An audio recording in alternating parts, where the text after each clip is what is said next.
The Guardian's always been a purpose-led organisation, and over the last few years, we've committed to focusing on that even more.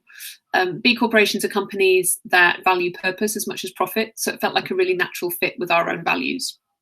A lot of companies are talking about the idea of purpose at the moment, so it's important to us that we can demonstrate to our readers that we're doing more than just talking. We're actually acting on things like our working practices, how we recruit, our environmental performance, and how we support local communities. Yeah, I spent most of my career working in advertising, knowing I loved it, but sort of resigning myself to the idea that it meant I was never going to do anything useful or that contributed back to the world. And actually, B Corp helped me realise that wasn't necessarily the case. I didn't need to work on, a charity account or an account where we were making really purpose-driven work to be able to actually use my work as a way to do some good, or at least reduce the negative impacts we have on the world. And I particularly where we're at now, I sort of always talk about the fact that we as a planet have treated the planet and each other pretty poorly, and so we need to do something about that. Historically, we've always waited for governments to solve our problems for us in those areas. But the problem is that governments are inherently slow in driving progress. When they do create progress, they create it well, but it takes time. On the other hand, businesses have never really felt that it's their responsibility to enough of a degree, and yet businesses are brilliant at affecting really, really rapid change when they put their minds to it and when they want to. So it struck me that there is a way to help use your own business and the business certainly that I was running to actually have some positive effect. And B Corp was, I suppose, a mechanic or a structure which enabled me to understand how to go about that.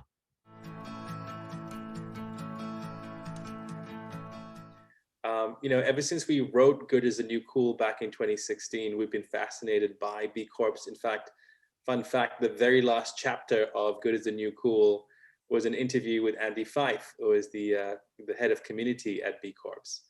And we were kind of enamored of this idea of a movement of companies around the world doing good. And so when we set up Conspiracy of Love, we always knew at the back of our heads that we would want to apply for B Corp status. And it's taken us a while to get there. As with every company, we had to kind of focus on other stuff first until we could build up our reputation and credibility and track record, really, to be able to feel confident that we could apply for it. But the reason we were so passionate about it was because we believe in it. We believe in the idea of business as a force for good. We believe in the movement. And when you look at the incredible companies who are B Corps, the Patagonias, the Ben & Jerry's, the Allbirds of the world, you want to be a part of them, because you believe in what they're doing.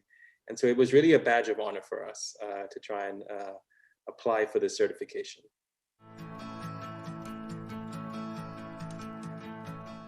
We joined the B Corp community because basically we wanted to build a company we were proud of. As a B Corp, we talk about having the maximum possible positive impact, mainly through our purpose as a highly purpose-driven company. Our purpose is to nurture healthier, happier lives through powerful organic plants. The key way that we do that is probably by being organic. So if we start with the soil, we make sure that by being an organic certified company and 100% of our products being organic certified, that we're working with nature and not against her. It also means that we know that we're supporting more diversity in terms of the ecosystem on each of our farms. On top of that, we are fair trade certified through Fair for Life. Fair for Life is a fantastic certification which makes sure that the farmers receive a fair and decent wage for their work, and we also pay premiums to support their local communities.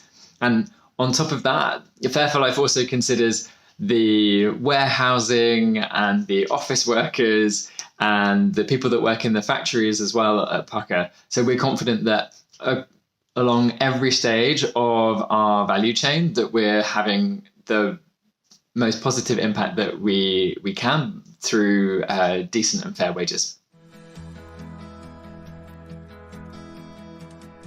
Gathering all the evidence takes a lot of time and involves a lot of people across the organisation. The most challenging part is definitely the sessions with the B Corp assessors, as they really push you to provide evidence of everything that you've stated in the assessment. Also, there are questions that seek to uncover any bad business practices, but that require quite nuanced answers. For example, we were asked how many times anyone had tried to take legal action against us. But as an independent media organisation, people try and do that quite frequently, as we might be challenging entrenched interests. So we had to provide a lot of information to demonstrate that that was a sign that we were actually doing our job properly. I mean, there were few little bumps in the road, I suppose, that were challenging.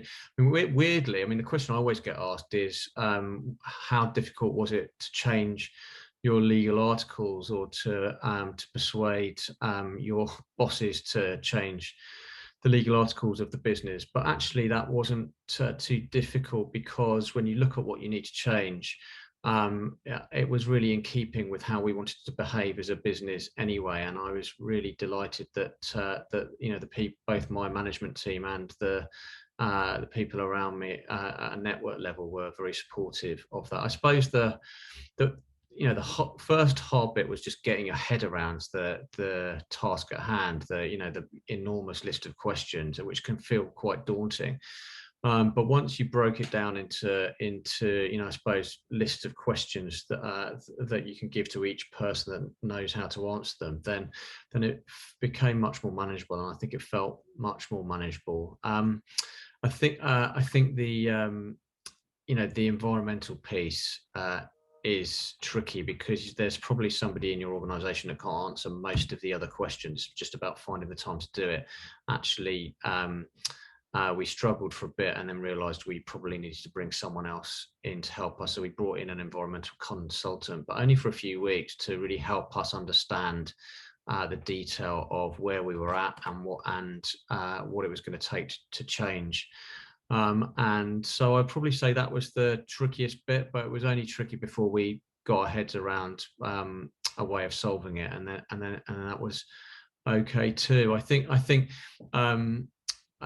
the biggest piece of advice I'd give in terms of the certification process is not to be daunted, just to try and break it down, and also not to try and have too many people involved. Actually, we kept it a very small group, and that was probably one of the smartest decisions we made. It was sort of by accident, because I didn't want to suck up too many people's time. I was a bit nervous about how many people were going to be into it initially, but we kept a small team of only 2 or 3 people really that were involved in it, and it was the minority of their time.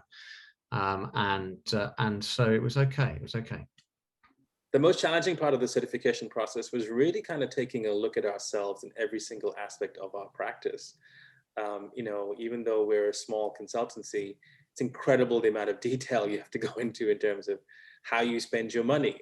How are you practicing things like carbon offsetting?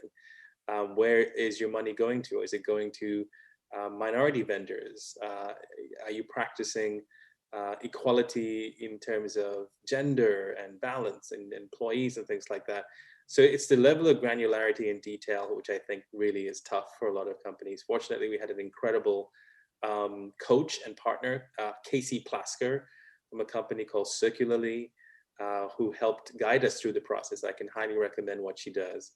And she really helped us get through all of the mountains of documentation that we needed to create for the application. The hardest part was codifying our policies.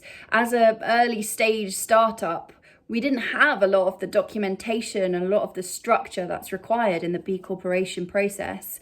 And we had to really dig down and think about what kind of business we wanted to be and what kind of business we wanted to build. But that was a really gratifying and rewarding experience. It was great to see that many of our informal structures actually complemented the B Corp system, and it really taught us a lot about ourselves and where we were doing well and where we needed to improve?